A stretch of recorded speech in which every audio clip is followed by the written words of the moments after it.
Good morning, everyone, and welcome back to our 6 On Point Weekly episode of our virtual laser training series. So again, I'm here with Nigel, and we really look forward to getting into this week, going to some different products outside of the general lasers that we've covered off on, and we trust that everyone's learning something as we go along. So we'll move into it now. Yeah, okay, in week 6 we're going to touch on, just go an overview on what we touched on last week with the I-88R and I-88G range, as well as the I-99R, the digital dialing grade laser. So that's completing the rotary lasers. We're then going to dive into the machine control receivers of the Imex range and the Imex pipe lasers, give a little bit of understanding around the pipe lasers and a bit of information. Yeah, so we thank everyone again for taking the time to want to come and learn something about the laser levels. Those that have joined us live here today, thank you very much, and those that are watching this as a recording. So, good quote here from John Holt: "We learn to do something by doing it. There is no other way." So the idea is want to turn this into a bit of fun, have some fun, get into your stores if you've got it in the stores, and actually play around the lasers and get to know them more. So, giving that confidence that we set out at the start with this series to really start to get the confidence that needs to be in the stores to help everyone understand what laser is best for what application and really start to put that into practice. So we'll move in today and look forward to your questions coming through as well. Keep them coming. Yeah, okay, so week 5 overview. So the I-88 series rotating laser. You've got we have the red beam version and the green beam version in this laser. So that's the only green beam rotating laser in the Imex range is the I-88G. The red beam is suited for an mainly outdoor trade. So you've got your earth movers, concreters, landscapers, all that sort of thing. Whereas the green beam is what we call the ideal all-rounder, the ideal builder's laser, really. Yeah. So for internal, external use, so you'll get the benefit of the green beam internally. And then you've got the benefits of all the grade, the horizontal, vertical, and all that for the external use as well. So they're a manual grade laser, both those models, horizontal and vertical applications in scan mode. Then we jumped into the I-99R that you may remember. That's the one we have here today on the screen. The I-99R is pretty much has the same features as the I-88R. It's a red beam version. We only do the red beam in the I-99R because it is predominantly an external use laser. So you're not going to get the advantage of a green beam with its visibility. To clarify on that, go back to week 1 if you need to about the green and red beam of the webinars. But yeah, so then the main difference with the I-99R over the I-88R is the digital dialing grade. So this time you've got you dial the grade in that you want. So yeah, the manual slope on the 88 becomes automatic on the 90. Yeah, so if you've got a 1.65% fall, you literally punch 1.65% fall on the unit. It shows up on the screen. It automatically adjusts and sets itself to that fall, and then you're right to go. So that's really what the I-99R. So it's predominantly a plumber, civil, earth mover, concreter sort of laser. So guys that are using grade fairly regularly. All right, so this week, as we discussed, and Nigel mentioned on the machine control receivers, so we have 2 styles in our range. The first one here on the screen is the MR240. So that's the baby one. That's ideal for the smaller excavator guys, smaller contractors, guys doing earth moving and some concreting and landscaping, some little bit in the plumbing and draining side of things. So what this really is so it's a receiver like you get in your rotating laser, but what you've got now is 130mm pickup beam, 240 degree pickup around here, and it's got the 2 clamping options. So it's magnetic here. You've got with the magnetic side that can magnetise directly onto the side of an excavator bucket or arm of something like that. And then you've got your bracket system, which you can use on a staff as well. So you got both options with that one there. Again, you have your coarse and your fine setting, so a little bit of play there if you want to be coarser. So for more, just if you're moving some dirt around, it's not too bad. It really takes a two-man operation when you're doing site set out, so for house pads and shed pads and that sort of thing.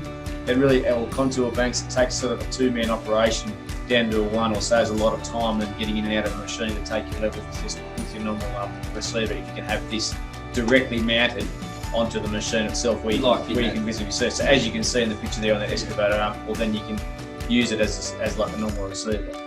So that's the ideal one, just for the smaller contractors. Perfect for small machines and for smaller excavators. Yeah. So whereas when you've got the next one, the MR360, so this is the one we have here. So that's more for a medium to large earth moving applications. So it's a bigger machine. It's a 250 millimeter pickup with a 360 degree pickup band. So you can pick up if this unit can see the laser beam spinning, it will pick it up. So if it's above the machine or on the side of the excavator arm like we have down there, you'll pick it up all the way around, obviously, and the excavator arm will block that a little bit. So you've got also with this one, because it's designed for bigger machines, you've got an in-cab mount display as well, which you can see on the screen as well, which is that these connect with an 8 metre cable. So you can run it up the boom of an excavator, you can run it along with your hydraulics, and what it does is basically connects the two together. So if you can't see the main machine itself, it's showing whatever happening on that machine is happening on this screen inside your cab. So you can set that up anywhere in your cab. You can put it beside you, mount it to the roof, or beside the steering wheel or anything like that, of a tractor or that sort of application. You've got a magnetic or clamp option. So you've got on the screen, you'll see the clamp option, and you've also got the magnetic option that we have here. So there's the two different options depending on what the machine they're using. Well, ideally, like with that clamp option, where that's used very commonly is guys with on a skid steer or a bobcat or something like that. They've actually got it mounted on a pole, so that's easy to move up and down. Then with the magnetic side of things, you'd more use that on an excavator arm, where you get nice solid pull, very strong magnet. So once they set their datum point, they can then mount it on the excavator that way. So there's no movement, not having to actually modify their machine in that way. Some guys will modify with a bar that they can clamp it onto, so they can a bit more ease to move it up and down. But as Nigel said, it's more depending on what sort of machine they're using. So the option is, so they can purchase it either way, but then if they want it as an accessory, you can buy a set of magnets or a set of clamps either way, which they can be mounted with as well. So that just helps them out a little bit there. Now, one thing we need to cover off is the distance. So this unit will pick up a red beam laser for up to 250 metres from the laser itself. So that covers all that. So hopefully there's some couple of questions that have come in now, so we might be able to answer a few of them when we get to that. They've both got a 3-year warranty as well, and they can be used on any red beam laser that doesn't have to be an Imex as such. It can be any. Yeah, righto. So the pipe laser, what we have in the with the pipe laser is we've got two models in our range. So we've got a red beam version and a green beam. So the IPL3TG for green, IPL3TR for red. Now today we don't want to get this could become quite confusing for some. So the idea today was to basically introduce you to what a pipe laser really is, what they're mainly used for, and then obviously we're only a phone call away to help out, and we can help both in-store and on-site with this as well. So pipe laser is predominantly used for doing for laying pipes and for major plumbing and civil. So for doing a lot of stormwater drainage and also sewer and that sort of application. So the idea of this is you turn the unit on, it'll do a grade of minus 20% and plus 40%, so it's quite a steep grade. It's got one dot out the end, and then you've got your remote control to control your actual grade. So when you set your grade in, they just literally set the grade in on the screen here, matches to the screen on the unit, set it and forget, and then they join their pipes together. So they just give you a little bit of an idea. So with the unit, the difference is why do you got a red and a green? The reason for that is the green beams are obviously for a lot of guys, some will use it above ground, so they want to be able to see it better. That gives them better visibility. But you will, the unit is designed so it'll go down into 100mm pipe, and then you've got your section of your series of actual feet, which can stand it up so if it goes through centres of large stormwater pipes. So runs on an 8 amp hour lithium rechargeable battery. Very heavy duty in the fact that it's a full cast alloy housing, and it has a 60 IP68 submersible rating, so that way if it's down a trench and have a bit of an accident with some water, it's not the end of the world, with an accuracy of plus or minus 1.5 mil in 30 metres, so, and up to 300 metre range depending on the light. So that sort of gives a bit of an idea. It's quite a niche market, so it is predominantly for the plumbing and civil sort of industry. Yeah. People that are doing the pipe laying really is the main thing. There is other applications that people use for, and we've had some random applications before, but that is the predominant use. Yeah, so it's the guys that are doing that fall all the time, and then they can just set runs and away they go. So if you get any inquiries about it, give us a call, because we can dive a little bit deeper into it if needs be. All right, so some questions. We've got some questions here. Righto, there's one there. Is the MR360 lithium ion, and how long is the charge time? So the MR360 runs on a nickel metal hydride battery system that's internally in here. Now you can charge it two ways. So you can charge it directly, which you have in your kit. You have it with your so you can charge it directly onto the machine's battery, or then you can charge it directly into 240. So it has an up to 25-hour pickup time, and you're looking around about a 6-7 hour charge time to charge the actual unit properly. So I hope that answers that question a little bit as well there. So there's another one about is the pipe laser mountable on a tripod. We'll touch on that one. There's just another one about MR360. Is the MR360 compatible with green beam lasers as well? No, well, as Nigel said, no. So basically what it is you've got on your rotary laser, you've got your green beam and red beam. Machine control receivers, because they've been used predominantly all outside work, they're only designed and made, all brands make them with the red pickup. So they'll only pick up a red beam laser, they use a different frequency than the green. So the idea of this is, so if you're selling a guy a laser, and you know he's going to be doing a lot of external work, or he's in that civil, or he's in the large earth moving side of things, or you need to ask the question, would you ever be wanting to match up with a machine control receiver? Because if they're tending to want to go towards the green beam laser, that's not a really good idea of investment, because down the track when they want to purchase a machine control receiver, they won't match, so the receiver won't pick up the green laser. So now the short answer is no, you can't use green with a machine control receiver. So make sure we got that all clear for everybody. So do you want to answer that next question? So is the pipe laser mountable on a tripod? Just turn it off. Yeah, so the pipe laser has a 5/8 thread in the bottom, so that's a standard tripod thread, and also a 6mm thread. So yes, it can be mounted on a tripod for various applications. People do use them on a tripod. So this is absolutely possible, yes. Yeah. All right, so any more questions? One come in just now. Yep.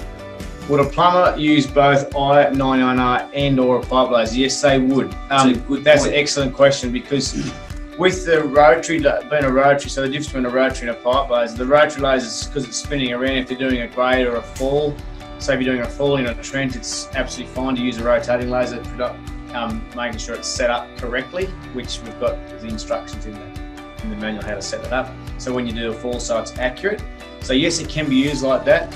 The reason guys will then go and use a pipe laser over against the 99 is if they're doing just a set pipe, or they're down in a trench a long way down from the surface, then that way they can set their grade and fall. The trench may have been dug with a 99 laser with the grade, but now when they're actually laying the pipes and setting the pipes in place, the pipe laser will come into place, so it actually sits across the top or inside the pipe, which then keeps that grade exactly the same all the way through, so they can lift. As you said, especially in a very deep trench, there's some trenches are very deep. Yeah, 100%. So yes, a plumber would use both, because they can use their rotating laser as a normal laser for getting their site set out and getting themselves their main run. So another one on the MR360, it's good, Nick. That is, the magnets are very, very strong. He's asking are the magnets strong enough to go onto a excavator bucket? So yes, the magnets, they're incredibly strong. They do take some force to pull off. It's very, very rare that we've had, without obviously misuse, or if you're very rough on the machine, or it takes a big knock on the side of the excavator, it could come off. But general just digging on an excavator, the magnets are they're fine. The feedback that we will get is when they've actually knocked the receiver, they've moved the arm and knocked the receiver off on something. That's the only real way. A lot of times I'll just move up and down, but you have got all rubber, so it's all rubber loaded, so it gives can handle a lot of vibration without putting strain on the magnets to try and release. So that gives it in this section here. So you've got that on both your clamp and magnetic option as well. So it gives it that movement they need. So good one just come in here now. John, you probably weren't on some of the other calls, but you can go back through. We've spoken about calibration before, but John's obviously a new Imex dealer coming on board and hasn't had the experience with what to do with calibrations and warranty. So thanks for coming on. Welcome to the team. Board, John. Do you want to answer that one, Carl? Yeah, so that's a good question. So it doesn't link directly with some of these products here, but it's really good in a broad sense that with the calibration and service, is if you're a reseller of the product, we'll get the customer to bring the unit back to you guys, then contact us directly. We'll then send you out a con note for a courier to come by and pick up the unit. But there's one very important part, is that we'll send you out two things. We'll send you a con note for the actual box, but we'll also send you out a form to fill out to give us a rundown so our technicians know exactly what to look for in the tool. So if it's a general calibration affair, general calibration service, it's okay. But if there's an issue that the customer may think they're having, we need to make sure that's really well documented, so that when we get it back, the technician can save a lot of time in finding what the issue may be, if there's an issue, and to resolve it quick for the customer. So just make sure that when that does happen, that you will receive the paperwork to fill out to come with the laser as well. So just print it off, fill it in, pop it in the box, and then that makes it easy for all of us. And also just to mention too, John being new, first calibration and service for general calibration work is on all the rotary lasers and all the line lasers, done free in the first 12 months from purchase, and that includes freight, so you get after freight as well. So that's good. That looks like it's all the questions. So yeah. Just one thing on John's question too is we do have calibration service agents in all capital cities as well. But if you can contact us, we can guide you in the right direction, or sometimes it can be just as easy as quick to send it back to us directly. So, yeah. All right.